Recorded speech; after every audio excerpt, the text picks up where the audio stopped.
Nah, mari kita lihat tradisional wakaf sementara sekarang ini sampai mana. Ini adalah yang umum ada pada sekarang-sekarang ini, yaitu digunakan untuk kuburan, digunakan untuk sekolah yang biasa-biasa saja dan lain sebagainya. Tapi bagaimana dengan wakaf yang kontemporer, yang sekarang-sekarang ini, yang masa depan? Next. Nah, coba mari kita lihat ekspansi of wakaf. Wakaf ini sudah merambah kemana saja? Merambah ke Islamic Bank. Merambah ke Islamic Bank sehingga wakaf itu akan menjadi zero cost of fund. Ya, nggak ada biaya karena orang yang berwakaf di Islamic Bank, ya, itu wakaf itu udah lepas langsung bagi bank, itu adalah liquidity yang sangat diharapkan. Kenapa? Nggak ada bunganya lagi, nggak ada bagi hasilnya lagi pada deposit. Ya, zero cost of fund. Wakaf merambah kepada apa?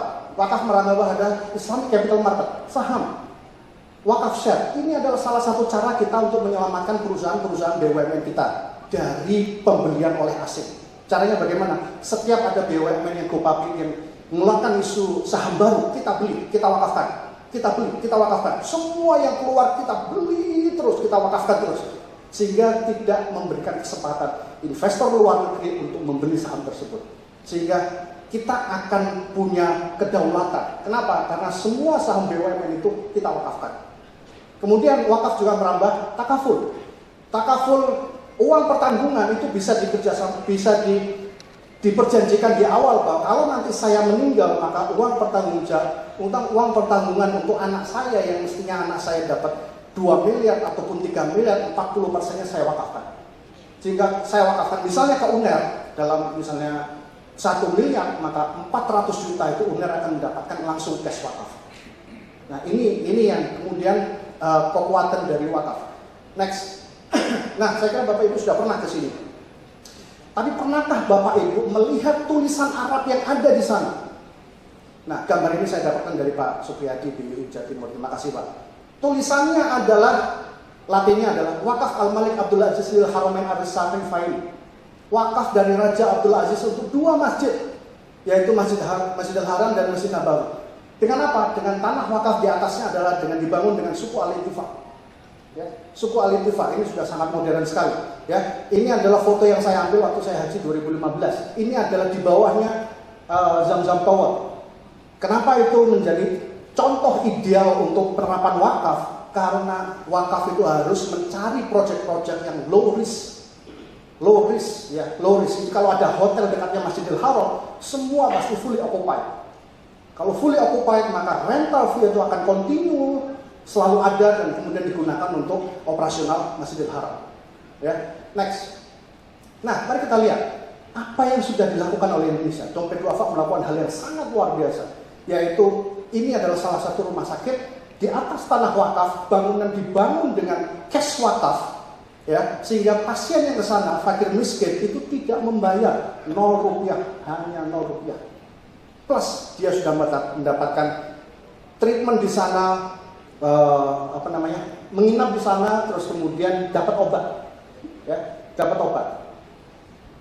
Kenapa itu bisa terjadi? Itu karena kehebatan Dompet Duafa dalam mengumpulkan wakaf dan juga mengumpulkan zakat, sedekah dan sebagainya, sehingga fakir miskinnya sudah dapat obat, dokter-dokternya itu sudah digaji dengan zakat dan sedekah. Berapa dana yang dibutuhkan untuk membangun ini? Mari kita lihat. Dananya adalah 65 miliar. Ingat angka itu ya, nanti kita akan gunakan lagi.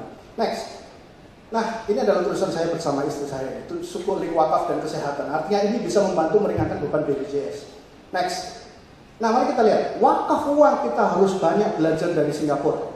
Ya, Singapura itu sudah ada perjanjian antara Majelis Ulama Singapura, orang Muslim dan Kementerian Keuangan Singapura. Sudah ada perjanjian bahwa Muslim yang ada di Singapura itu wajib membayar cash wakaf dengan komposisi seperti ini.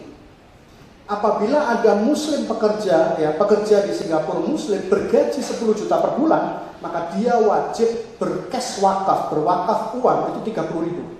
30 ribu mungkin besar, tapi kalau gajinya 10 juta, 30 ribu itu kecil sekali. Kalau ada seorang Muslim Singapura yang bergaji 100 juta per bulan, maka dia wajib membayar donasi cash wakaf 260 ribu. 260 ribu mungkin besar, tapi kalau gajinya 100 juta, maka 260 ribu itu piece cake kalau bahasa Amerika. Kecil sekali. Ya, dengan seperti ini, dengan jumlah Muslim worker 230 230.000 maka bisa menghasilkan 350 miliar. Data ini saya dapatkan dari kolega saya dari Majelis Ulama Islam Singapura. Ya, 350 miliar satu tahun alias satu bulannya itu adalah 29 miliar per bulan. 29 ya. Mari kita lihat, itu di Singapura. Lalu bagaimana dengan Indonesia? Mari kita lihat potensi Indonesia. Saya membuat potensi ini itu adalah dengan kondisi pesimis, ya, dengan kondisi pesimis. Mari kita lihat, jumlah populasi Indonesia 240 juta. Ya, kalau misalnya yang Muslim adalah 85%, maka 200 juta. Kalau separuh dari 200 juta itu tidak miskin, atau 100 juta jumlahnya, ya, maka separuh dari 100 juta ini kita wajibkan untuk bercash wakaf sebanyak 1.000 only, 1.000 saja. Maka berapakah cash wakaf per bulan yang bisa kita dapatkan? Maka kita akan bisa mendapatkan cash wakaf sebanyak 100 miliar per bulan dengan hanya 1.000 saja per bulan. Mari kita tambahkan, kalau 1.000 itu dirasa kecil, tambahkan 01, 10.000. Kalau 10.000 maka kita mendapatkan 1 triliun, berarti 100 miliar. Kita lihat, kalau 100 miliar saja, ya, apa yang bisa kita lakukan? 100 miliar per bulan. Berapa harga rumah sakit? 65. Berarti dengan itu maka kita bisa membuat rumah sakit seperti ini 1 bulan sekali.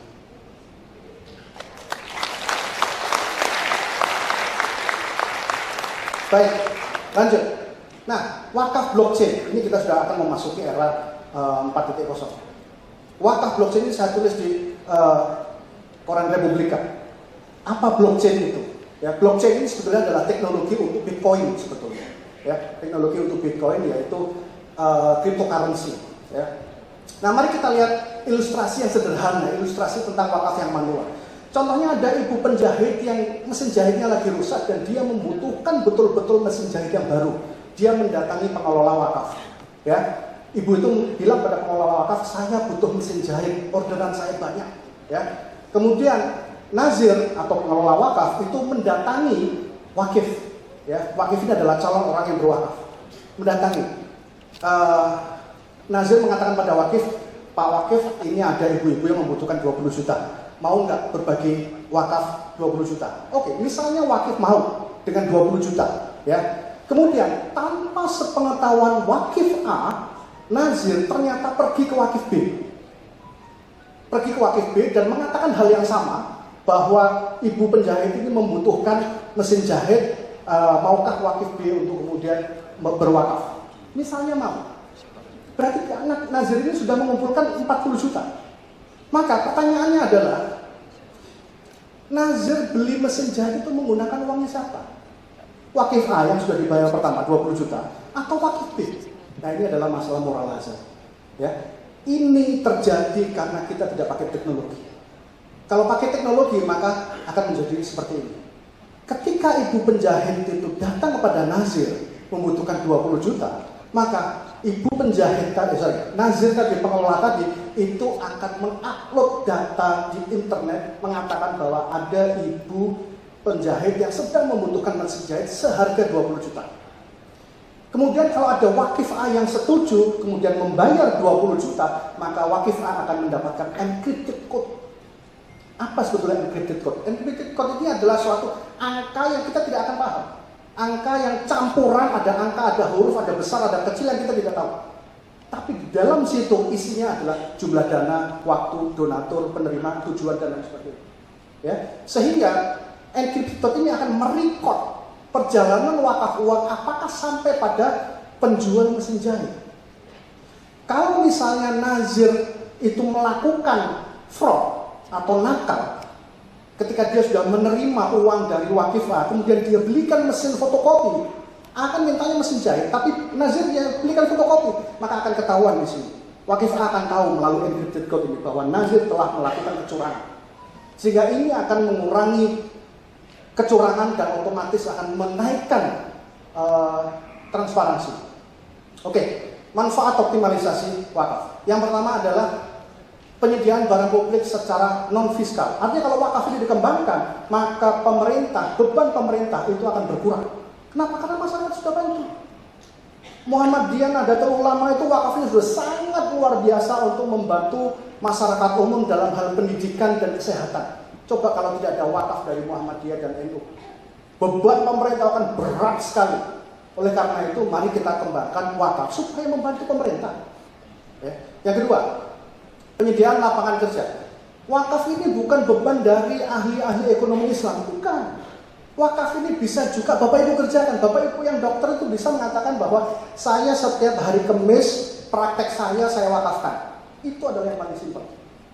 Pasiennya tetap bayar, tapi hasil bayarannya itu tidak dinikmati, tetapi digunakan untuk sosial. Ya. Kemudian wakaf itu juga meliputi akuntansi, karena pencatatan wakaf ini bagaimana? Wakaf itu dimasukkan liability, hutang, atau wakaf ini dimasukkan equity. Ini masuk yang mana? Nah, itu disiplin ilmu akuntansi itu juga sangat dibutuhkan dalam wakaf ini. Kemudian teknologi informasi seperti blockchain tadi sangat dibutuhkan. Pendek kata, wakaf ini semua disiplin ilmu itu bisa untuk mengembangkan wakaf. Dengan wakaf, kepuasan wakif melalui blockchain. Kemudian next, otomatis wakaf itu akan bisa mensejahterakan mauquf alaih. Ya. Mauquf alaih dalam hal ini adalah siapa yang menerima manfaat wakaf, bidang pendidikan, kesehatan, pekerjaan, dan lainnya. Next.